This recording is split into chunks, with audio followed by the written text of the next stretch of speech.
नमस्कार दोस्तों, मैं सुरेंद्र सनवाल आप सभी के चैनल पर स्वागत करता हूं। तो दोस्तों आज अपन देख रहे हैं वार्षिक परीक्षा सत्र 2023 का पेपर। आज ही पेपर हुआ है हिंदी अनिवार्य का, और कक्षा 11 का पेपर है ये, और 100 नंबर का पेपर आया था। 3.25 घंटे का टाइमिंग मिला था। तो दोस्तों आप वीडियो में बने रहें, मैं आपको पूरे पेपर के आंसर की बताने वाला हूँ, तो आप वीडियो में ध्यान से देखें। तो दोस्तों ये मैं आपको बता देता हूँ, कुछ बच्चों को ये पेपर हो चुके हैं, आज हो चुके हैं, और कुछ बच्चों का पेपर अभी होना बाकी है। तो जिनका हो गया उनके लिए पूरी कंप्लीट आंसर है, जिनका नहीं हुआ है वो भी वीडियो में बने रहें, क्योंकि आपके लिए सेम पैटर्न पे ऐसा ही पेपर आपको देखने को मिलने वाला है। तो ये देख सकते हैं आप लोग कि फर्स्ट क्वेश्चन में क्या है, यहाँ से कि अपठित गद्यांश को पढ़कर बहुचयनात्मक प्रश्नों का उत्तर दीजिए, आपसे ये बोला जा रहा है। तो दोस्तों पहले इस गद्यांश को ध्यान से पढ़ना है कि क्या कह रहा है, अपन को क्या बता रहा है। फिर इसको समझने के बाद में अच्छे से फिर इसके क्वेश्चन दे रखे हैं, उन सभी का जवाब अपन को देना है। तो दोस्तों मैंने पूरे इस गद्यांश को पढ़ लिया है, अच्छे से समझ लिया है, तो मैं अब आपको आंसर बता देता हूँ। आप भी वीडियो को रोक के इसको समझ सकते हैं। तो यहाँ से अपन लोग बात करें तो दोस्तों देख सकते हैं फर्स्ट क्वेश्चन में क्या है कि यहाँ से प्रस्तुत गद्यांश का उचित शीर्षक दीजिए, ये अपन से बोला जा रहा है। तो इसका आंसर आएगा उपयुक्त सभी। तो दूसरे क्वेश्चन में आधुनिक नारी स्वरूपा है, तो इसमें हो जाएगा लक्ष्मी। फिर तीसरे क्वेश्चन में परिवर्ती काल में नारी को वस्तु माना गया है, तो आपको ये बोला जा रहा है। तो थर्ड में का आंसर है आपका ए, भोग विलास। फिर चौथे में दे रखा है प्रारंभ में नारी जीवन का उत्तरकाल त्याग का था जो पूर्व काल था। तो इस चौथे क्वेश्चन का आंसर होगा यहाँ बी, तपस्या। फिर इसमें दे रखा है वर्तमान में नारी किसके विरुद्ध जागृत हो गई है, तो यहाँ से 5 क्वेश्चन का आंसर आएगा आपका द उपयुक्त सभी, है ना। नारी चेतना, शोषण, उत्पीड़न और शिक्षा के प्रति। छठे में दे रखा है पढ़ी लिखी शब्द में समास है, तो ये आपको बताना है। तो इसमें है द्वंद्व समास। तो दोस्तों इस तरह से पूरा होता है। अगर चैनल पर फर्स्ट टाइम विजिट करें, चैनल को सब्सक्राइब करें, बेल आइकन प्रेस करें, अपने दोस्तों के पास शेयर भी करें। तो चलो अब चलते हैं दूसरे इसमें, इसके फर्स्ट के ख में। तो इसमें क्या बोला जा रहा है, अपठित काव्यांश को पढ़कर बहुचयनात्मक प्रश्नों के उत्तर दीजिए। तो दोस्तों इसको आप लोग ढंग से पढ़ेंगे इस काव्यांश को, और समझेंगे कि इसका अनुवाद क्या है। फिर उसके बाद में जितने भी क्वेश्चन हैं उन सभी का आप लोग जवाब देंगे। तो फिलहाल में मैं आपको आंसर बता देता हूँ। तो फर्स्ट क्वेश्चन है जग किससे पीड़ित है, तो इसका आंसर आ जाएगा अति सुख दुख से। फिर दूसरा क्वेश्चन है कवि ने सुख दुख को लेकर क्या कामना की है, तो ये हो जाएगा आपका आंसर, जिसमें जीवन में सुख दुख आता रहे। फिर इसके बाद में तीसरा क्वेश्चन बोला जा रहा है अविरल दुख है उत्पीड़न, अविरल सुख भी उत्पीड़न, इसमें कौन सा अलंकार है ना। अविरल दुख है उत्पीड़न, अविरल सुख भी उत्पीड़न, ये अपन से बोला जा रहा है। तो इसमें अलंकार अपन से पूछ रहा है, तो इसके अंदर आएगा अनुप्रास अलंकार। तो चौथे क्वेश्चन में चलते हैं। तो बोला जा रहा है कवि ने सुख दुख की तुलना किससे की है, तो दिन रात से। फिर उसके बाद में प्रस्तुत कविता में कौन सा काव्य गुण है, तो ये अपन से बोला जा रहा है। तो 5 क्वेश्चन का आंसर होगा आपका द प्रसाद। फिर छठे क्वेश्चन में उपयुक्त काव्यांश का शीर्षक है, तो यहाँ से है स, ठीक है, सुख दुख का महत्व आ जाएगा। अब चलते हैं दोस्तों दूसरे क्वेश्चन में। तो दूसरा क्वेश्चन में आपसे दे रखा क्या कि निम्न में से किसी एक विषय पर निबंध लगभग 300 शब्दों में लिखिए। तो पहले बोला जा रहा है विद्यार्थी जीवन में इंटरनेट की भूमिका, दूसरे में बेटी बचाओ बेटी पढ़ाओ, तीसरे में रोजगार के घटते साधन, चौथे में कोरोना वायरस 21वीं सदी की महामारी, ये अपन से बोला जा रहा है। फिर तीसरा क्वेश्चन है, तो यहाँ से अपने पास में आता है जिसमें बोला जा रहा है स्वयं को शासन सचिव शिक्षा विभाग महेश कुमार मानते हुए राज्य के समस्त संस्था प्रधानों को गुणवत्तापूर्ण शिक्षा की सुनिश्चितता हेतु एक कार्यालय पत्र लिखिए, अपन से बोला जा रहा है। ये नहीं आता था आप ये कर सकते हैं कि प्रधानाचार्य राजकीय उच्च माध्यमिक विद्यालय करौली द्वारा फर्नीचर मंगवाने के लिए संबंधित अधिकारी को एक आदेश पत्र लिखिए, ये अपन से बोला जा रहा है। अब चौथे क्वेश्चन में चलते हैं। तो चौथे क्वेश्चन में आपको दे रखा है क्या कि यौन हिंसा एवं नारी उत्पीड़न विषय पर एक फीचर लिखिए। ऐसे 5 क्वेश्चन है। आपके विद्यालय के प्राचार्य के सेवानिवृत्त होने पर उनका विदाई समारोह छात्रों और शिक्षकों ने मिलकर मनाया, इस पर एक प्रतिवेदन तैयार कीजिए। फिर छठा क्वेश्चन है, इसमें बोला जा रहा है मुद्रित माध्यम के अंतर्गत जनसंचार के माध्यम कौन से हैं। फिर इसके बाद में है नेक्स्ट में 7वां में कि दृश्य श्रव्य माध्यम का उदाहरण लिखिए। ऐसे 8वें में पत्रकारिता से आप क्या समझते हैं।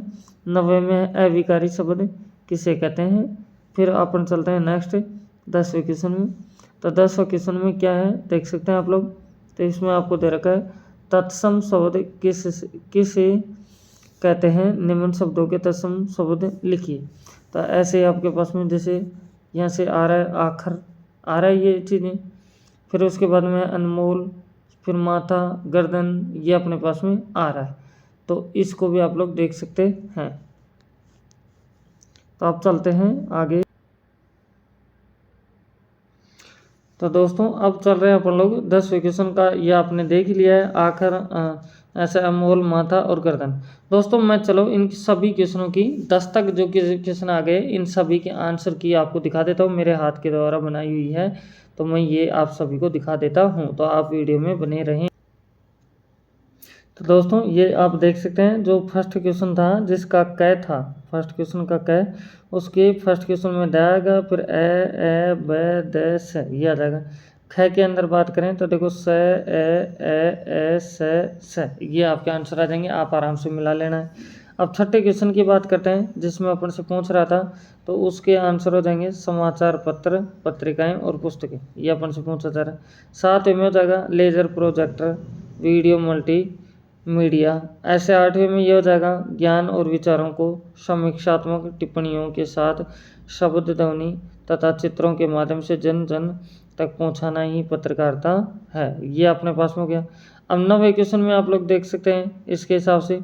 तो 9वें क्वेश्चन में क्या है देखेंगे आप लोग। तो इसमें बोला जा रहा है जो शब्द लिंग, वचन, कारक, पुरुष और काल के कारण नहीं बदलते वे अवयव या अविकारी शब्द कहलाते हैं। अब 10वां क्वेश्चन अभी आपके सामने आ रहा था कि जिसको अपनों को बोला जा रहा था कि भाई शब्दों को संस्कृत से आप लोग या परिवर्तन करने की बात कर रहे थे, तत्सम शब्द बनाने की। तो जिसमें आप लोग लिख सकते हैं क्या कि जिन शब्दों को संस्कृत से बिना किसी परिवर्तन के ले लिया जाता है उन्हें तत्सम शब्द कहते हैं। जैसे आखर, आखर का मतलब होता है अक्षर। ऐसे अमोल, अमोल का मतलब होता है अमूल्य। फिर है आपके पास में है माथा, माथा का मतलब है मस्तक। गर्दन, गर्दन का मतलब है गिरवा। ये अपने पास में हो जाएगा ऐसे। तो दोस्तों आप सभी ने 10 तक के क्वेश्चन देखे। अगर चैनल पर फर्स्ट टाइम विजिट करें, चैनल को सब्सक्राइब करें, बेल आइकन प्रेस करें और अपने दोस्तों के पास शेयर करें। तो अब चलते हैं अपन लोग 11वें क्वेश्चन के ऊपर। अब इसमें देख सकते हैं दोस्तों ये आपके सामने जो दे रखा है, इसमें आपको बोला जा रहा है कि निम्न वाक्यों के लिए एक शब्द लिखिए। जो इसमें दे रखा है जो इंद्रियों के द्वारा न जाना जा सके। तो इसका आंसर हो जाएगा अतीन्द्रिया। फिर इसके बाद में इसमें हो जाएगा जिसके माता पिता न हो तो उसको बोलते हैं अनाथ। फिर अपन लोग चल रहे हैं आगे नेक्स्ट इसके 12वें क्वेश्चन में। तो इसमें अपन से बोला जा रहा है देख सकते हैं कि ऐसा साधारण व संयुक्त वाक्यों में अंतर लिखिए। ऐसे 13वां क्वेश्चन है, बोला जा रहा है निम्न गद्यांश की सप्रसंग व्याख्या कीजिए। तो दोस्तों इस गद्यांश को पढ़ना है और उसकी सप्रसंग व्याख्या करनी है। अगर ये नहीं आता तो आप नीचे वाले गद्यांश को पढ़ें और उसकी भी सप्रसंग व्याख्या आप लोग लिख सकते हैं। फिर उसके बाद में क्वेश्चन आ रहे हैं दोस्तों अपने पास में अति लघुतरात्मक, जो 1-1 नंबर के क्वेश्चन है। जैसे 14 क्वेश्चन है जिसमें 4 क्वेश्चन है। तो बोला जा रहा है फर्स्ट में नमक का दरोगा कहानी का संदेश है। दूसरे में नान बाइयों का मसीहा किसे कहा गया है। तीसरे में दे रखा है पथेर पांचाली फिल्म के पात्र कुत्ते का क्या नाम था। ऐसे चौथे में दे रखा है विदाई संभाषण के लेखक कौन है। लघुतरात्मक प्रश्न आ जाते हैं जिसमें 3 क्वेश्चन है 15वें के अंदर। तो इसमें अपन से दे रखा है कि गंगाराम और मास्टर त्रिलोक सिंह में क्या अंतर था।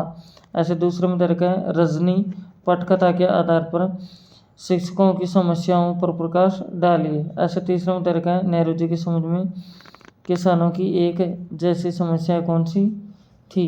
ऐसे दीर्घ उत्तरीय प्रश्नों की बात करते हैं तो यहाँ से अपन चलते हैं तो यहाँ आ जाता है अपने पास 16 क्वेश्चन, जिसमें दे रखा है आपको कि क्या फर्स्ट क्वेश्चन तो कि भारत माता पाठ का मूल प्रतिपाद लिखिए।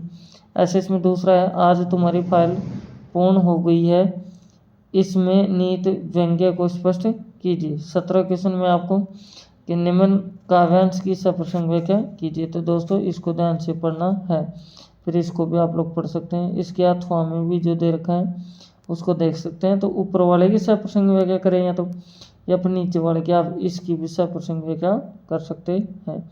जैसा आपको अच्छा लगता है उसकी सप्रसंग व्याख्या आप लोग कर सकते हैं। अब चल रहे हैं अपन लोग यहाँ से 18वें क्वेश्चन में। तो 18वें क्वेश्चन में आप लोग देख सकते हैं कि यहाँ से आपको दे रखा है जैसे कि ये आ गया कि अतिलघु उत्तरात्मक प्रश्नों के उत्तर। तो पहले में दे रखा है सबसे खतरनाक कविता की रचयिता का नाम लिखिए। अपन से बोला जा रहा है तो इसका नाम लिख सकते हैं आप अवतार सिंह पास। क्या लिख सकते हैं? अवतार सिंह पास। यहाँ से फिर चलते हैं।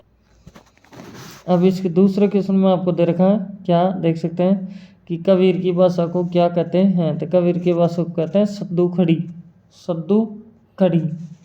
फिर इसके बाद में है कि मीरा अपना आराध्य किसको मानती है। तो ये मानती है श्री कृष्ण को। किसको मानती है? श्री कृष्ण को। फिर इसके बाद में है यहाँ से चौथा क्वेश्चन बोला जा रहा है पांचवें को नए तरसे इसमें कवि ने क्या अभिलाषा व्यक्त की है। तो इसमें कर सकते हैं कि इसमें कवि ने अभिलाषा व्यक्त की है कि उसके माता पिता अपने पांचवें पुत्र अर्थात उसके लिए व्यतीत न होवें, ज्ञापन से बोला जा रहा है। फिर उसके बाद में ये लघु उत्तरात्मक प्रश्न देख सकते हैं, जिसमें आपको पहला क्वेश्चन है चंपा कवि पर झूठा होने का आरोप क्यों लगाती है। ऐसे दूसरे में बोला जा रहा है कहाँ चिराग मयसर नहीं शहर के लिए, इसमें इससे कवि ने अब क्या असंतोष व्यक्त किया। फिर तीसरा क्वेश्चन में कवित्री भूख प्यास क्रोध मद मोह आदि से क्या प्रार्थना करती है और क्यों। फिर 19वां क्वेश्चन है जिसमें बोला जा रहा है दीर्घ उत्तरीय प्रश्नों का उत्तर दीजिए। तो इसमें दोस्तों आपको पहला क्वेश्चन दे रखा है। तो पहले क्वेश्चन में क्या दे रखा है देख सकते हैं कि सबसे खतरनाक कविता के केंद्रीय भाव या मूल प्रतिपाद को स्पष्ट कीजिए। ये नहीं आता तो ये भी कर सकते हैं कि आओ मिलकर बचाएं कविता का मूल भाव स्पष्ट कीजिए। ऐसे इसके दूसरा क्वेश्चन में देख सकते हैं जिसमें दे रखा है सबसे खतरनाक कविता में निहित संदेश को स्पष्ट कीजिए। ये नहीं आता तो ये कर सकते हैं कि निर्मल पुतुल कवित्री का जीवन व साहित्यिक परिचय लिखिए। ये अपन से बोला जा रहा है। अब चल रहे हैं अपन लोग यहाँ से 20वें क्वेश्चन के ऊपर। तो 20वां क्वेश्चन में क्या है देख सकते हैं आप लोगों के पास में। तो इसमें भी आप लोग ध्यान से पढ़ेंगे पहले क्वेश्चनों को। तो इसके फर्स्ट क्वेश्चन में चलो तो बोला जा रहा है क्या त्रिताल कितनी मात्राओं का ताल है, यह अपन से बोला जा रहा है। तो इसमें आ जाएगा ब ऑप्शन। क्या आएगा? ब ऑप्शन 16 मात्राओं का। दूसरे में राजस्थान की रजत बूंदें किसे कहा गया है। तो इसका भी आंसर आ जाएगा बी ऑप्शन। फिर तीसरे में बोला जा रहा है बेबी को तातुस के घर काम किसने दिलवाया। तो यहाँ से आ जाएगा ए आंसर। फिर रिक्त स्थान की पूर्ति करना है। तो पहले में दरगाह राजस्थान में कुई का निर्माण करने वाले लोग कहलाते हैं तो उनको कहते हैं चेजारो। क्या कहते हैं? चेजारो। फिर इसमें नेक्स्ट में कहा जा रहा है कि राजस्थान की महिलाओं के लोक नृत्य को कहते हैं तो उसको कहते हैं आप लोग घूमर। क्या कहते हैं? घूमर कहते हैं। तो अब चलेंगे दोस्तों नेक्स्ट क्वेश्चन पे। तो नेक्स्ट आपके पास में क्वेश्चन आ रहा है यहाँ से 21वां, जिसमें बोल रहा है निम्नलिखित उत्तरात्मक प्रश्नों का उत्तर दीजिए। तो पहला क्वेश्चन था किराए के मकान में रहते हुए बेबी हालदार चिंतित क्यों थी। ऐसे दूसरा क्वेश्चन है जिसमें बोला जा रहा है शैल चित्रों से क्या आशय है, भीम बेटिका में किस प्रकार के शैल चित्रण पाए गए हैं। फिर तीसरे में दे रखा है कीवर्ड पेंटिंग क्या है।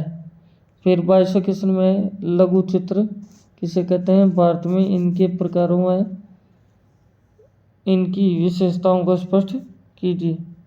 ये नहीं आता तो ये भी कर सकते हैं आप लोग, इसको भी ध्यान से पढ़ करके। तो इस तरह से पूरा पेपर होता है, आप सभी ने देखा। दोस्तों चैनल पे अगर फर्स्ट टाइम विजिट करें, चैनल को सब्सक्राइब कर लें, बेल आइकन प्रेस करें और अपने दोस्तों के पास शेयर करें। तो thank you, best of luck, फिर मिलते हैं नेक्स्ट वीडियो में।